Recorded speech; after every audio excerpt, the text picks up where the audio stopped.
기쁨을 누리는 삶이라는 제목으로 같이 말씀 나누겠습니다.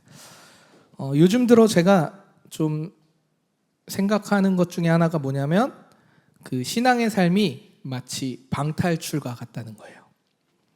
방탈출 해보셨어요? 안 해보신 분 계신가요? 안 해보셨어요? 네, 제가 한번 모시고 안 가요? 네, 알겠습니다. 네. 살다 보면요 문제가 생기잖아요. 그게 큰 문제든 작은 문제든 문제가 생깁니다. 근데 그 문제를 해결하면요 또 다른 문제의 방이 찾아온다. 이런 어떠한 맥락으로 보면 꼭 인생이 방탈출과 같다라는 생각이 드는 것입니다. 저는 방탈출을 매우 좋아합니다. 네. 비싸다 보니까 많이 가보진 못해요. 그렇지만 기회가 될 때마다 아내랑 이렇게 가고는 합니다. 대부분 탈출을 힌트를 한 거의 다 힌트를 쓰고 탈출을 하는 것 같아요. 어려워요. 어렵긴 한데 바로 옆도 방탈출인데 옆도 못 가봤어요. 네. 방탈출을 가보신 분은 알겠지만 요즘 방탈출이 장난이 아니에요. 진짜 이 퀄리티가 정말 테마에 좀 진심이라고나 해야 될까? 예를 들어 어떤 테마가 무슨 해리포터다 이러면 해리포터 테마에 너무 충실하게 만들어놨어요. 그리고 문제의 개연성도 있고 그 장치들을 움직이는 거 보면 진짜 어마어마합니다. 하나씩 문제를 풀어가면요 너무 재밌어요. 막 놀랍기도 하고 이게 이 문제였구나 막 이렇게 생각하면서 막 빨리빨리 문제를 풀면서 재밌어합니다. 가끔 말도 안 되는 문제를 만나요. 도대체 이건 왜 이 문제를 낸 거야? 라고 하지만서도 그거 괜찮습니다. 왜냐? 재밌으니까요. 전혀 생각도 더 괜찮은 이유는 그 말도 안 되는 문제가 나왔는데 나는 못 풀어. 근데 같이 간 그 방탈출 멤버가 전혀 새로운 생각으로 그 문제를 풀어내는 걸 보면 그것도 또 신기할 때가 있다라는 거죠. 이렇기 때문에 방탈출은 참 재밌습니다. 여러분 방탈출은 인생입니다. 저랑 방탈출 가시죠. 예. 문제를 내가 풀기도 하고 또 못 풀지만 함께하는 사람들이 풀어주기도 한다는 거예요. 다만 방탈출과 우리의 인생이 다른 점이 한 가지 있다면 그것은 무엇이냐면 문제를 대하는 우리들의 태도가 다르다는 거예요. 이상하게도 내 돈을 내요. 그리고 방에 굳이 내가 들어가서 갇혀요. 그리고 문제를 풀고 그걸 굳이 나오려고 해요. 근데 이게 재밌어. 그런데 인생에서의 생기는 문제는요 이왕이면 피하고 싶고 안 풀고 싶고 그냥 뚝딱 자동화가 됐으면 좋겠는데 이게 방탈출과 인생의 차이라는 거예요. 물론 문제라는 것을 인생과 방탈출이 받아들이는 결은 좀 다르겠죠. 내 삶에 직접적인 영향을 끼치는 문제들이 아니니까 방탈출은 즐길 수 있을 거예요. 인생은 좀 다른 문제들이니까. 그렇다면 이렇게 생각해 보면 어떨까요? 우리의 삶의 문제들이 근심하는 것, 걱정하는 것, 불안의 이 문제들이 하나님 나라를 살아가는 백성이라는 제목의 테마의 방탈출이라면 우리의 인생에서 마주하는 문제들이 큰 방탈출의 인생 여정의 방탈출이어서 그 테마 제목이 하나님 나라의 백성으로 살아가기야. 그러면 우리가 받아들이는 인생의 문제도 조금 너무 무겁게만 느껴지진 않을 수 있겠다라는 생각이 듭니다. 인생의 문제들을 그런 테마로 생각하고 받아들이면 문제들을 하나를 딱 해결하고 넘어가면 탄성이 나오는 거죠. 하나님 뜻이 이거였어. 와, 빅피처였어. 7년 동안 8년 동안 나를 이렇게 이거 하시려고 탄성이 나오고 감사가 나오는 거죠. 그리고 그 다음 문제를 맞닥뜨렸어요. 너무 어려운데 막 고통스러운데도 막 기다려지는 거예요. 아니에요? 네. 기다려지기까지는 좀 아닐 수 있겠네. 이 방탈출의 끝은 이 인생의 방탈출의 끝은요 영원한 삶, 평화의 삶인 거예요. 얼마나 행복합니까? 이 테마에 집중하기 위해서요 우리는 그리스도인이라는 옷을 입고요 성경이라는 랜턴을 가지고요 겁없이 돌진하는 탱커, 찬양이 같은 탱커 이 동료와 찬양이랑 방탈출 가면 무서운 테마 걱정 없어요. 뭐 하면 찬양이 막 가요. 막 그냥 다 제가 할게요. 이렇게 쭉 가요. 그리고 그런 동료와 또는 겁은 많지만 관찰을 잘하는 동료들이 있어요. 탁 팔짱 끼고 탁 보면서 그런 친구들도 있고, 또 무엇이든지 일단 만지고 보는 사람들도 있어. 이런 동료 또는 이성적으로 문제를 잘 해결하는 동료, 이런 믿음의 동역자들과 함께 인생이라는 방탈출 여정을, 하나님 나라를 살아가는 것이라고 생각한다면 인생의 문제들이 조금은 가벼워지지 않을까라는 생각이 된다는 것입니다. 자, 우리 사랑하는 올디너리 성도 여러분, 여러분은 지금 어떤 방탈출을 하고 계십니까? 여러분이 지금 맞이한 그 방탈출 안의 문제는 무엇입니까? 삶의 문제는요, 언제나 찾아옵니다. 그렇죠? 오늘 함께 읽은 본문의 제자들도요, 문제를 맞이했어요. 예수님이 낸 문제예요. 사실 예수님은 그냥 설명한 건데 제자들은 자기네들끼리 문제를 만들어 놓고 논의하고 있어요. 이게 뭔 말이야? 서로 모르겠다고 답답해하고 있습니다. 상황을 얘기하면 이렇습니다. 예수님께서 제자들에게 조금 있으면 너희가 나를 보지 못할 것이다. 그리고 또 조금 있으면 나를 보게 될 것이다. 라고 말씀을 하셨어요. 제자들이 문제를 못 풀만 하죠. 보지 못할 것이고 보게 될 것이다. 예수님이 지금 숨바꼭질을 예고하신 것인지 잠시 어디 다녀오시겠다고 하시는 것인지 도무지 제자들의 입장에선 감이 잡히지 않아요. 예수님께서는 제자들의 마음을 아셨는지 힌트, 또 마치 방탈출에서 힌트 주듯이 힌트를 주십니다. 나를 보지 못하게 되었을 때 너희는 애통하고 슬퍼할 것이다. 그리고 다시 나를 보게 되었을 때 세상과 너희들은 기뻐할 것이다. 이렇게 얘기하는 거예요. 그리고 기쁨을 다시 빼앗을 사람이 없을 것이다. 이렇게 얘기하는 것입니다. 엄청난 힌트 같아 보이죠? 그런데 이 힌트가 더 어려워요. 마치 일부러 탈출 못하게 꼬아놓은 문제 같아요. 예수님이 이 어려운 말씀들은 도대체 무슨 뜻일까요? 예수님은 제자들에게 계속해서요, 무엇을 말씀하고 계셨냐면 자신의 죽음과 부활에 대해서 제자들에게 말씀하고 계셨어요. 그 맥락에서 오늘 말씀을 읽는 거예요. 그러니까 보지 못할 것이라는 말씀은 곧 예수님이 십자가에 죽으실 것이다라는 의미예요. 그리고 다시 보게 될 것이라는 말씀은 다시 부활하실 것이며, 그리고 너희 앞에 실제로 나타날 것이며, 이후로는 성령이 너희와 함께 할 것이다 라고 말씀하시는 거예요.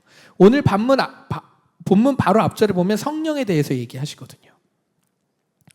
그러니까 제자들은 열심히 듣고 있었지만 이해할 수 없는 거예요. 왜냐하면 아직 상황이 하나님의 때가 펼쳐지지 않았기 때문에 들었긴 했으나 보일 수는 없는 거예요. 힌트를 들었어도 지금은 알 수 없는 것입니다. 제자들이 계속해서 예수님과 함께 했습니다. 특별한 일이 아니고서는요, 한시도 예수님과 떨어져 있어 본 적이 없어요. 근데 그 여정이 어땠을까요, 여러분? 놀라운 기적을 바로 옆에서 봤어요. 말씀도요, 계속 배웠고요. 그냥 예수님 그 자체와 함께 그냥 늘 함께 했어요. 그러나 예수님과 함께 했던 이 모든 여정은요, 마지막 문제, 최후의 문제, 마지막 미션을 향한 여정이었다라는 거예요. 바로 예수 십자가의 구원 사역을 위한 여정으로서 제자들이 예수님과 함께 했던 시간들이 필요했던 거예요. 지금은 예수님과 함께 하면서요, 예수님의 말씀을 배우고 듣고 경험하지만 모든 것이 좀 희미합니다. 맞는 것 같은데 아리송하고 오늘 본문처럼 매번 헷갈리고 어렵습니다. 그래서 오늘 본문 뭐라고 얘기해요? 18절에 보면 도대체 무슨 말씀하시는지 알지 못하노라 하거늘.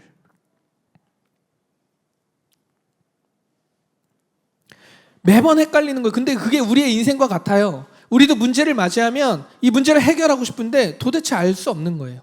예수님의 말씀을 보고 말씀을 듣고 삶을 나누고 그리고 내 삶에서 때때로 하나님의 말씀을 듣고 해리 자매의 오늘 기도 제목처럼 기도처럼 정말 우리가 고통 가운데 하나님의 뜻을 분별하며 살아가지만 희미하단 말이에요. 제자들도 그러하였다는 거예요. 그러나 예수님이 죽으시고 부활하신 이후에는 제자들이 예수님에게 질문할 일이 있다 없다? 없다. 오늘 성경은 너희가 다시 나에게 지금처럼 질문할 일이 없을 것이다 라고 얘기해요. 그동안 배우고 듣고 경험한 말씀들이 이제는 선명하게 이해가 됩니다.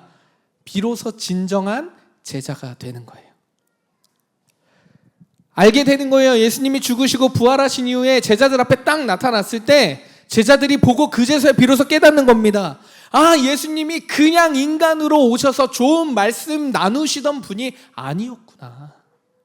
진짜 메시아였구나. 우리를 구원하시기 위해 오셨구나. 이제 그분의 뜻을 따라 살아야겠구나. 예수님, 어떻게 하셨었지? 어떻게 말씀하셨었지? 이제 이것을 깨닫고 제자의 삶을 살아가는 거예요.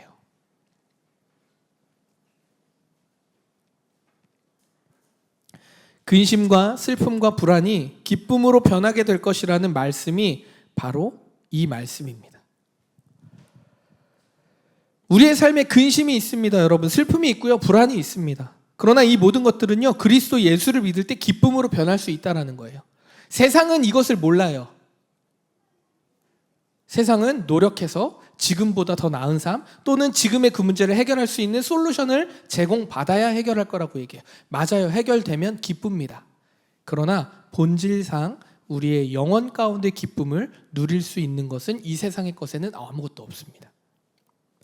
우리의 삶의 문제가 하나님의 사랑을 더 깊이 깨닫게 하고 예수님의 뜻을 따라 살아가면서 감사의 평안을 누리기 위한 문제라면, 우리의 삶의 문제들이 이 문제가 하나님의 사랑을 더 깊이 경험하고 하나님의 말씀대로 살아갈 수 있도록 돕는 문제라면 우리는 그 문제를 두려워할 이유가 없다라는 것이죠.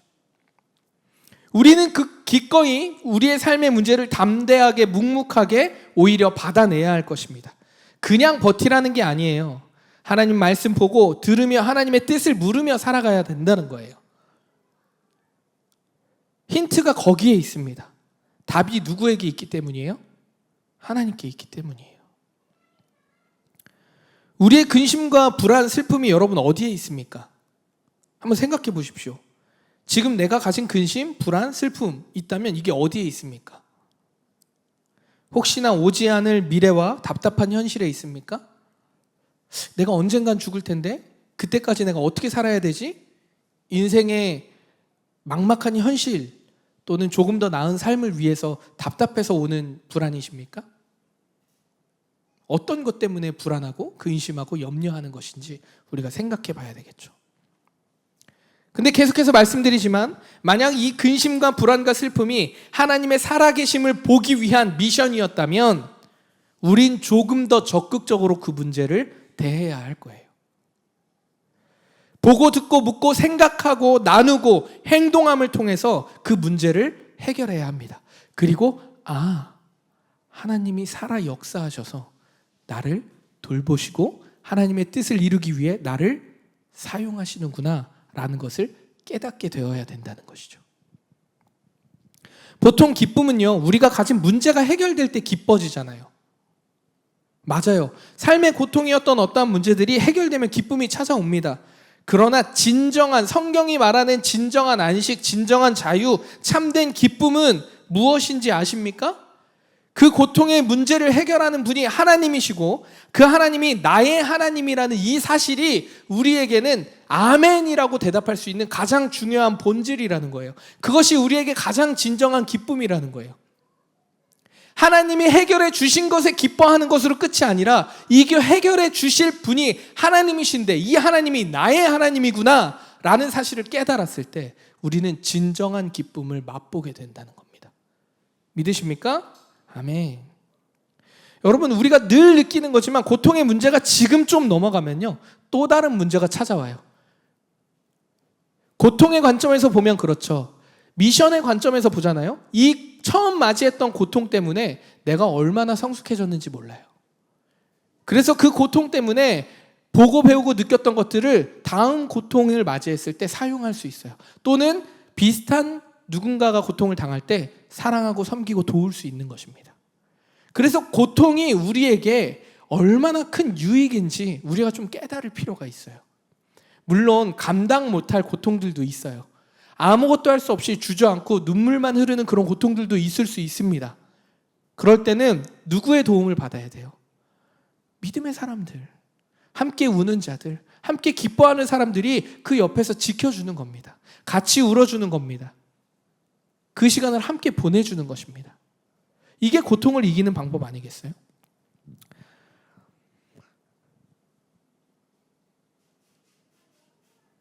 고통이 찾아왔는데 이 고통을 해결해요. 근데 이 고통을 맞이할 때마다 한숨 쉬면서 세상의 방법으로만 해결하려고 내 힘으로 컨트롤해서 뭔가를 하려고 할 때마다 고통에 울부짖으며 살아야 한다면 저라도요, 인생은요 너무 힘들 것 같아요. 하나님 부르시는 때는 다르다고 하지만 인류의 수명이 늘어나고 있는 때에 적어도 3, 40년의 인생을 우리가 샀는데 여전히 이 고통 가운데 씨름하면서 살아야 된다? 저는 너무 힘들 것 같아요.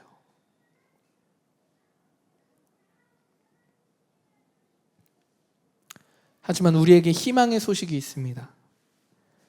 우리 하나님은 우리를 사랑하십니다. 우리를 결코 포기하지 않으십니다. 그래서 우리가 살아가도록 예수님을 통해서 완전한 사랑을 이루셨어요. 고와 같이 버려두지 않으셨다고요. 그리고 성령님을 통해서 우리가 죄로 가득한 이 땅에서 하나님의 백성으로 살아갈 수 있도록 힘과 능력과 지혜와 변호와 이 모든 것들을 도우시는 분이 하나님이시라는 거예요. 그러니까 우리는 어떻게 해야 돼요? 고통이 찾아왔어요. 미션이 찾아왔습니다. 그럼 분별해야 돼요. 일단 1차적으로 이게 나를 힘들게 하네. 내 정신을 피폐하고 내 마음을 공허하게 하고 지치게 하고 무기력하게 하고 아무것도 손에 잡을 수 없게 하며 사람들과 관계를 끊어지게 하고 하나님과의 관계를 끊어지게 하는 문제들이 내 안에 찾아왔네, 내게. 그러면 분별해야 됩니다. 첫 번째 질문, 우리는 이 고통이 우리의 욕심과 탐욕으로 만들어진 세상의 구조 속에서 어쩔 수 없이 생긴 죄의 탐욕의 결과로 생긴 문제인가? 이 질문을 첫 번째 던져야 하고요. 두 번째 질문, 혹시 이 고통이 나의 이기심과 욕심으로 생겨난 고통인가? 이 두 번째 질문을 던져야 합니다. 그리고 마지막 세 번째, 아니면 정말 이 고통이 하나님의 뜻에 따라 살다가 생겨난 고통인가? 보통은 이 세 가지 질문 안에 우리의 삶의 고통이 어떠한 결의 고통인지 미션인지 발견하게 될 것입니다. 다시요. 첫 번째, 죄로 물든 하나님 없이 살아도 괜찮다 말하는 그 인류의 죄로 만들어진 세상의 시스템 속에서 생겨난 고통. 두 번째는 나의 이기심과 탐욕에서 비롯된 고통. 마지막 세 번째는 하나님의 뜻을 따라 살다가 생겨난 고통. 이 세 가지 안에 우리의 고통은 큰 카테고리 안에 해결이 될 거예요. 이게 분별이 되면요, 내가 다음 스텝을 어떻게 해야 되는지 하나님한테 물을 수 있고요, 나눌 수 있고요, 기도할 수 있고요, 말씀을 볼 수 있습니다. 그렇다고 지금 우리 삶에 펼쳐진 이 고통들이 그냥 무시할 정도로 중요하지 않다, 이런 얘기가 아니고요. 이 고통의 문제들은요, 정말 중요한 요소들이에요. 우리가 간구하고 적극적으로 해결해야 되는 일들이에요. 그게 때로는 우리의 열정을 부어야 되는 시기가 올 수도 있고요. 때로는 정말 잠도 줄여야 될 때가 있을 수도 있습니다. 그런 때도 있을 수 있어요. 그러나 중요한 것은 뭐냐면요, 너무 많은 부분이 내 삶의 문제들에만 집중되어 있다는 게 가장 큰 문제라는 거예요. 분명 처음 시작의 고통과 미션들은요, 하나님 때문에, 하나님으로 인해서 생겨난 고통과 고난이었는데 살다 보니까 어느덧 내 열정과 이기로 가득한 문제가 되었고, 어느덧 보니까 세상이 말하고 있는 고통과 내가 말하고 있는 고통이 다를 바가 하나도 없는, 그리고 난 여전히 그걸 놓고 기도하고 있는 그런 내 모습을 발견하게 되는 것이죠. 그렇다면 고통과 근심과 슬픔으로 가득한 우리들의 이 삶에서 참된 기쁨을 누리기 위해서 우리는 무엇을 할 수 있을까요? 기쁨 누려야 되잖아. 아, 고통은 찾아오는구나. 고통은 분별해야 되는 거구나. 오케이, 고통은 미션이구나. 하나님의 여정 가운데 우리가 살아가고 적극적으로 하나님 뜻 안에서 해결해야 되는 영역이구나. 오케이. 그러면 어떻게 이 고통을 기쁨으로 바꾸면서 우리가 그것을 누리며 살 수 있냐는 거죠. 오늘 함께 읽은 요한복음 23절, 24절 우리말 성경인데요. 제가 읽어보겠습니다. 그날에는 너희가 내게 어떤 것도 묻지 않을 것이다. 내가 진실로 진실로 너희에게 말한다. 너희가 무엇이든지 아버지께 구하면 아버지께서 내 이름으로 주실 것이다. 지금까지는 너희가 내 이름으로 아무것도 구하지 않았다. 그러나 구하라, 그러면 받을 것이니 너희 기쁨이 충만해질 것이다. 아멘. 기쁨을 누리기 위한 첫 번째 방법, 아니요, 유일한 방법은요, 예수님의 이름을 믿고 구하는 것입니다. 다시요, 기쁨을 누리기 위한 유일한 방법은요, 능력이 많으신 사랑의 근원 되신 예수님의 이름을 믿고 그 이름으로 구하는 것입니다. 이러한 삶을 살 때 우리의 고통, 슬픔이 기쁨으로 변하게 되는 줄 믿습니다. 여러분, 예수님의 이름을 믿어야 합니다. 예수님의 이름을 믿어야 합니다. 예수님이 하나님의 아들, 독생자 아들로서 이 땅에 우리를 위해서 오셨다라는 것을 믿어야 합니다. 그저 위대한 한 명의 성인이 아니라 죽음으로써 우리의 죄를 갚아주셨고 부활하심으로써 우리에게 새 생명을 주셨음을 믿어야 한다는 거예요. 사랑하는 성도 여러분, 오늘 이 시간 예수 그리스도의 그 이름이 다시 한번 우리 마음 가운데 살아 역사에서 다시 새겨지고 뛰게 하는 그런 귀한 은혜의 시간들이 되어지길 간절히 소망합니다. 희미했던 예수님 사랑 내가 알았지 라고 묻어두었던 그 이름을 다시 꺼내게 되는 그런 귀한 시간이 바로 오늘 이 시간이 되어지길 그리스도의 이름으로 축원합니다. 예수님께서 말씀하십니다. 지금까지는 너희가 내 이름으로 아무것도 구하지 않았다. 여러분, 제자들의 입장을 보십시오. 제자들은요, 실제로 예수님과 함께 하면서 예수님의 이름으로 기도하지 않았어요. 왜 그랬을까요? 기도할 수가 없어요. 예수님이 아직 십자가에 죽으시고 부활하심을 나타내지 않으셨거든요. 주기도문을 알려주셨지만 예수님의 이름으로 그 주기도문의 그 기도 이외에 예수님의 이름으로 기도하는 장면들이 나오지 않습니다. 그냥 기도했다가 나오지 예수님의 이름으로 기도합니다라는 장면이 나오지 않는다. 왜냐? 예수님의 이름이 능력이 되는 그 시간이 그 믿음으로 받아들여지는 때가 와야 되는 거예요. 이제 예수님의 죽음과 부활을 제자들은 봅니다. 보고 난 다음에 예수님의 이름으로 기도하기 시작합니다. 예수님이 하셨듯이 기도하기 시작합니다. 그리고 나서 성령의 일하심을 봅니다. 그리고 비로소 참된 제자로서 참된 기쁨을 누리게 됩니다. 아멘. 예수님을 3번이나 부인했던 베드로요, 예수님의 이름으로 많은 능력을 나타냅니다. 대표적인 게 있죠. 안진뱅이를 일으키는 것. 그 장면 여러분 말씀을 통해서 많이 보셨죠? 은과 금은 내게 없지만 내게는 예수 그리스도의 이름이 있다. 일어나 걸어라. 예수님의 이름에 능력이 있습니다. 믿으십니까? 아멘. 이 믿음의 담대함이 오늘 우리 올디너리 성도들 마음 가운데 정말 심기어져서 새겨져서 문신처럼 새겨져서 빠져나오지 않았으면 좋겠어요. 사랑하는 성도 여러분, 예수님의 이름으로 기도하십시오. 세상에 많은 사람들이 기도합니다. 오히려 믿는 사람들이 더 기도 안 할 수도 있어요. 우리 교회는 새벽 기도도 없잖아요. 여러분 식사 기도는 하십니까? 시온이 서연이 미안해요. 예. 세상 많은 사람들이 기도를 합니다. 늘 말씀드리고 있지만 우면산 정상에 가면 돌로 쌓은 탑이, 이쁘게 쌓은 탑이 있어요. 탑에 돌을 보면서 기도한다니까요. 도대체 우리의 소원을 누가 들어주시는 분인지 잘 희미한 상태로 소원을 구하는 거예요. 돌을 돌면서. 그만큼 간절하다라는 거예요. 고통의 문제를 해결하고 싶다라는 겁니다. 제가 이번 휴가 때 여수의 향이람이라는 곳을 다녀왔어요. 갔다 오신 분 계세요? 너무 좋더라고요. 산인진 몰랐는데 산인 줄 알고 약간 했지만 어쨌든 잘 정상까지 올라가서 잘 보고 왔어요. 원효 대사가 자선하던 곳이 그 향이람이라는 곳이더라고요. 그래서 지금부터 하는 얘기가 좀 조심스럽긴 하지만 저로서는, 목사인 저로서는 이런 상황들을 보면서 마음이 너무 안타까웠어요. 향이람 정상에 절이 있습니다.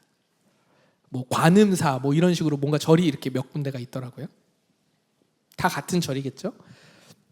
근데 그 절에 딱 올라가면요, 그 원효대사가 자선했던 그 바로 앞에 그 절은 아닌데 절에서 뭔가 이렇게 파는 거, 마치 이렇게 판매대처럼 뭔가 하나가 뒤에 있더라고요.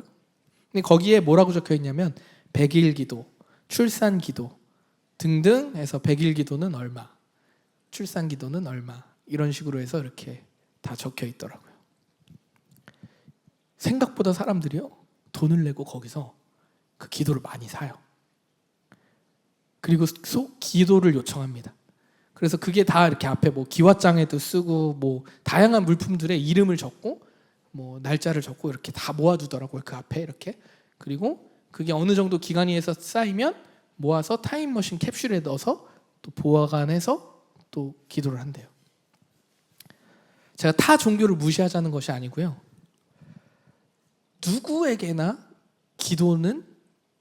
누구나 기도는 하고 있다라는 거예요. 소원하는 바가 있고 소망하는 바가 있어서 기도를 한다는 거예요. 삶의 고통의 문제를 맞이했을 때도 반드시 누군가는 기도할 거예요. 그게 바람의 신인지 소의 신인지 돌의 신인지 땅의 신인지 비의 신인지 잘 모르지만 무엇인가를 만들어 놓고, 우상을 만들어 놓고 기도한다는 거예요. 근데 이 기도도 누굴 위한 기도예요? 나만을 위한 기도. 내가 잘 돼야 돼. 근데 궁극적으로, 본질적으로 시작부터가 달라요. 우리의 기도는요, 명확하게 누구의 이름으로 하는 기도예요? 예수님의 이름으로 하는 기도예요. 예수님이 누구인지 정확하게 드러나 있어요, 성경은. 우리를 구원하실 메시아라고, 예수님은 우리를 구원하신 분이라고 명확하게 어떠한 분인지, 이분이 어떠한 분이어서 이 기도를 이분의 이름으로 했을 때 들어줄 수 있는지 아주 자세하게 논리적으로 상식상에서 이해할 수 있을 정도로 우리에게 주어졌다고요. 근데 그 기도가 어떤 기도예요? 너희만을 위한 기도가 아니라 하나님 뜻에 합당한 기도를 드리라고 얘기하고 있어요. 주여와 하나님을 사랑하고 내 이웃을 내 몸과 같이 사랑하는 그 사랑이란 본질 안에서 기도하라는 거예요. 너가 사랑하기 위해 고통받는 것이냐? 그렇다면 내가 돕겠다. 기도의 내용도 다르고요, 기도를 하는 대상도 다르고요, 기도를 하는 목적도 다릅니다. 이게 세상의 기도와 우리의 기도가 다른 이유예요. 기쁨을 누리는 삶은요, 우리가 누구의 이름을 믿고 누구의 이름으로 기도하는가, 이게 다른 거예요. 이것이 주어지면요, 우리의 기쁨이 어디서 오는지 우리는 알게 되겠죠. 사랑하는 우리 올디너리 성도 여러분, 여러분에게 있는 고통, 근심, 슬픔, 불안을 기쁨으로 바꾸고 싶으십니까? 그렇다면 그 힘과 능력이 누구에게서 오는 것인지 정확하게 알고 기도하십시오. 예수 그리스도의 이름의 능력으로 우리에게 주어지는 줄 믿습니다. 아멘. 우리는 누구의 이름으로 기도합니까? 예수 그리스도의 이름으로 기도하는 거예요. 예수님의 이름으로 무엇이든 믿음으로 구하는 우리가 되길 소망합니다. 무엇이든이에요. 무엇이든. 내 머리로 제한하지 않고 무엇이든 기도하는 것입니다. 죽음을 이기시고 부활하심으로 우리에게 새 생명과 새 삶을 허락하신 능력의 그 이름, 그 예수님의 이름으로 구하는 것입니다. 여러분, 예수님은 사랑이시잖아요. 우리를 창조하신 하나님의 아들이십니다. 우리를 조건부로 사랑하시는 분이 아니에요. 아, 성준이 요거 봐라, 일주일 요 정도 살았구나, 그러면 요 정도 살았으니까 너 딱 요 정도의 은혜만 받아, 요렇게 하시는 분이 아니라고요. 그냥 성준아, 난 널 사랑해, 그냥 너의 전부야, 넌 나의 전부야 라고 하시는 분이라고요. 그래서 독생자 예수를, 전부이신 예수님을 보내주셔서 우리를 사랑하셨다고요. 존재 그 자체로 사랑하십니다. 우리가 아프면요, 같이 아파하세요. 우리가 슬프면요, 같이 슬퍼하십니다. 우리의 기도가 하나님의 뜻을 물으면서 하나님의 뜻에 순종할 그 응답에 순종할 마음이 되어 있다면 사랑의 하나님께서는 반드시 응답하십니다. 믿으시면 아멘. 우리의 기도가 하나님의 뜻으로 하나님의 뜻의 응답에 순종할 마음이 있다면 반드시 하나님은 응답하십니다. 죽기까지 사랑하시는 하나님께서요, 세상을 창조하신 하나님께서, 시간과 질서를 만드신 분, 시간과 공간에 제약이 없으신 분께서 그저 한낱 인간의 고통을 해결하지 못하실까요?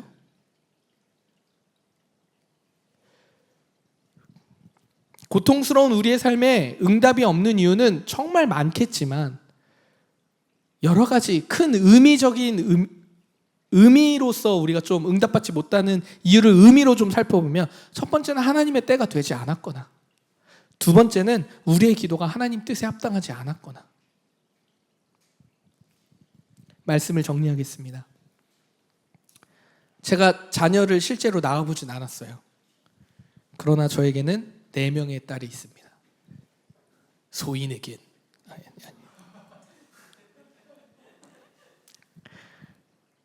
그래서 해산의 고통까지는 제가 알 수 없죠.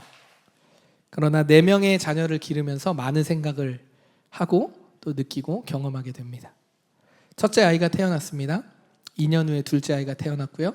또 2년 후에 셋째 아이가 태어났고요. 또 2년 후에 넷째 아이가 태어났어요. 지금 돌아보면 참 많이도 낳았구나라는 생각이 들어요. 태어날 때마다요, 기쁘죠. 너무 감사합니다.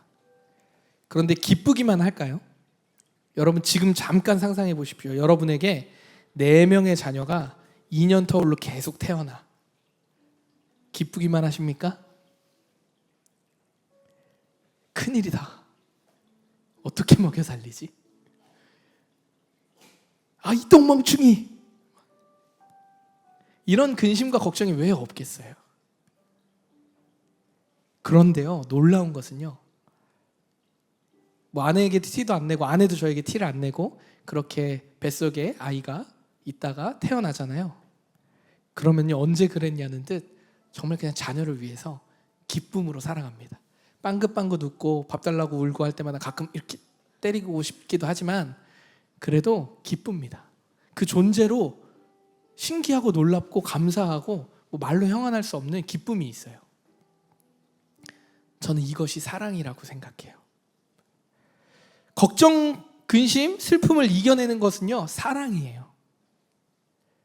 상식과 논리로 무언가 나에게 이 문제가 해결됐다고 해서만 게 아니고, 본질상 사랑이 있으면요, 슬픔도 이길 수 있고요, 근심도 이길 수 있고요, 불안도 이겨낼 수 있습니다. 우리를 사랑하신 예수님께 집중할수록, 담대히 예수님의 이름으로 구하며 기도할수록 우리의 근심과 슬픔은요, 기쁨으로 바뀌게 되는 줄 저는 믿습니다. 기쁨을 누리는 삶은요, 세상에 있지 않아요. 세상이 우리에게 마약과 같은 기쁨을 잠깐 줄 수는 있어요. 요거 맛봐. 그래 좀 고통스럽지? 요거 맛봐. 잠깐 마약처럼 우리에게 스치듯 기쁨을 주고 안도감을 주면서 지나갈 수는 있으나, 참된 안식과 평안은요, 진짜 우리의 기쁨을 누릴 수 있게 해주진 않습니다. 기쁨을 누리는 삶은요, 사랑하는 성도 여러분, 멀리 있지 않아요. 그냥 오늘 지금 내가 있는 곳에서 이름만 부르면 돼요. 그러면 기쁨이 주어집니다. 얼마 전에 왔던 우리 성도 한 명, 8월 말에 온다고 했는데 기도하고 있어요. 그 형제가 기도하려고 교회로 온대요. 그거 제가 교회 안 와도 된다.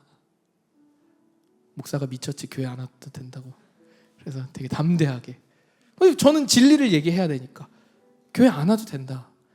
기도하려고. 근데 당신이 기도하려는 목적이 뭔지 알았으면 좋겠다. 내가 잠깐 기독교에 대해서 얘기해줘도 되겠냐? 그래도 얘기해보라고. 당신이 누굴 위해 기도하는지, 누구에게 기도하는지 알았으면 좋겠다. 교회에 와서 기도한다고 하나님이 응답하시는 게 아니고, 당신이 믿는 분, 당신의 그 문제를 해결하실 분이 누구인지 아는 게 중요한데, 우리는 교회에 모여서 그 예수님이라는 분의 이름을 같이 부르고 찬양하고 누리고 사랑하며 고백하며 하나님 앞에 기도하는 것이다. 이것을 예배란다.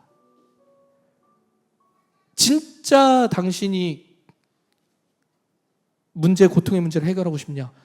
그러면 예수님을 믿어라. 그래서 교회 안 와도 된다. 그런데 교회에 와서 무언가 예배드리고 싶다고 얼마든지 와라. 왜냐하면 그렇게 궁극적으로는 그렇게 가야 된다. 왜? 예수님을 알려면 교회를 와서 공동체 예수를 믿는 사람들이 어떻게 살아가는지 보고 듣고 느끼고 같이 경험하면서 살아가야 된다. 그러나 다음에 올 땐 내가 성경책을 주겠다. 그러니 본인이 있는 자리에서 기도하고, 그리고 예수님이 누구인지 성경을 좀 읽으면서 궁금해졌으면 좋겠다. 그리고 나에게 질문해라. 기쁨을 누리는 삶은요, 멀리 있는 게 아니에요. 내 환경을 바꾸고 상황을 바꾼다고 기쁨이 누려지는 게 아닙니다. 지금 나에게 속해진 내가 있는 그 자리에서 예수 그리스도의 동행하심을 분별하고 느끼고 경험하고 나누고 기도하는 것, 예수님의 이름으로 기도하는 것. 그래서 예수님이 어떠한 분인지 더 깊이 생각하고, 예수님의 말씀을 날마다 듣고, 예수님의 말씀대로 날마다 실천해 보며 예수님의 이름으로 기도하는 삶을 살 때에 전 반드시 우리의 삶에 평화와 안식과 기쁨을 맛보게 되는 줄 믿습니다. 다시 묻습니다. 사랑하는 성도 여러분, 여러분의 근심이 무엇입니까? 걱정이 무엇입니까?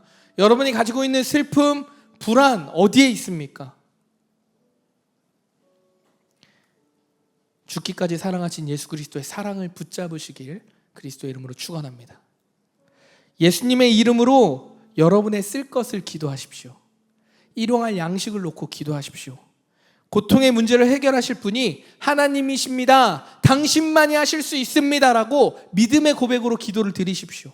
그리고 이 기쁨으로 이 하나님의 살아계심을 내가 이 고통의 문제를 해결했을 때 하나님 살아계시는구나 라고 얘기했을 때 이 기쁨의 이야기를 가지고 내가 하나님 나라를 위해 살기로 결단하십시오. 성경에 고침받은 자들이 마을로 뛰어가서 얘기합니다. 메시아가 있다. 나를 고쳐주셨다.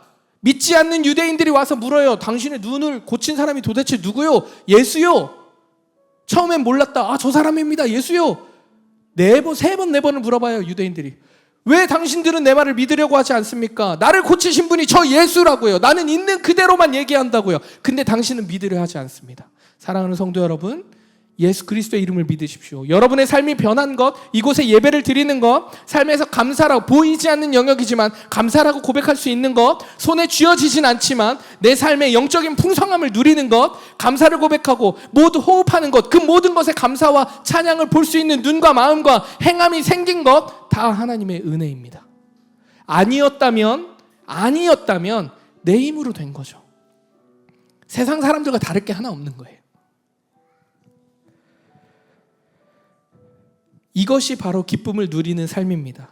오직 그리스도 예수 안에서 참된 평화, 안식을 누리면서 고통을 넘어서 예수님이 말씀하셨듯이 다시는 빼앗기지 않을 참된 기쁨을 누리는 우리 모두가 되기를 그리스도 예수의 이름으로 축원합니다.